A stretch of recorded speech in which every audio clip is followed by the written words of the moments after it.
Hello everyone, কেমন আছো তোমরা সবাই? আশা করি তোমরা সবাই খুব ভালো আছো। আমিও খুব ভালো আছি। আমাদের নতুন আরেকটা মিনি ব্লগে তোমাদের সবাইকে স্বাগত। তো দেখো, আজকে রেডি হয়ে বেরিয়ে পড়েছি। আজকে ছিল আমার আরেকটা পরীক্ষা নিতে যাওয়ার কথা। তো তোমরা তো জানোই আমি এরকম ড্রয়িংয়ের এক্সামগুলোতে বিভিন্ন স্কুলে নিতে যাই। তো সেরকমই আজকেও আর একটা স্কুলে নিতে এসেছিলাম ড্রয়িং এক্সাম। তো সেখানে দেখো সবাই কিন্তু রেডি হয়ে একদম বসে পড়েছে নিজের জায়গায়। এখনও ওদের কপিটা কিন্তু প্রোভাইড করা হয়নি। এখন ওদের কপি হচ্ছে প্রোভাইড করা হবে, তারপর আমি সময় বলে দেবো, সেই সময়ের মধ্যেই কিন্তু ওরা ড্রয়িংটা কমপ্লিট করবে। তো দেখো ওদের কপিও দেওয়া হয়ে গেছে, এদিকে ওরা কিন্তু ড্রয়িং করাও চালু করে দিয়েছে।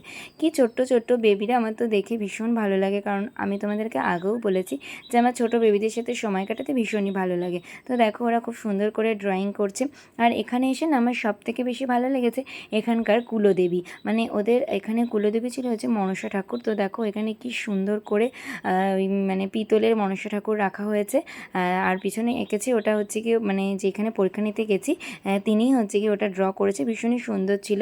তারপরে তো আমি খুব অবাক হয়ে গেছি, সবাই মিলে আমাকে দেখো ফুলের বুকে দিয়েছে, আমার ভীষণ ভালো লাগলো, সব বাচ্চারা একসাথে মিলে দিয়েছে। তারপরে হচ্ছে কি একটু মিষ্টির প্যাকেটও দিয়েছিল। তো ভীষণই ভালো লেগেছে, দিনটা খুব ভালো করে কেটেছে। আর ফুলগুলো যাতে নষ্ট না হয় সেই জন্য আমি কিন্তু আবার ওয়াটার বোতলের মধ্যে জল দিয়ে এটা রেখেছিলাম। আজকের ভিডিওটা কেমন লাগলো সবাই কমেন্ট করে জানিও। সুস্থ থেকো, ভালো থেকো, টাটা।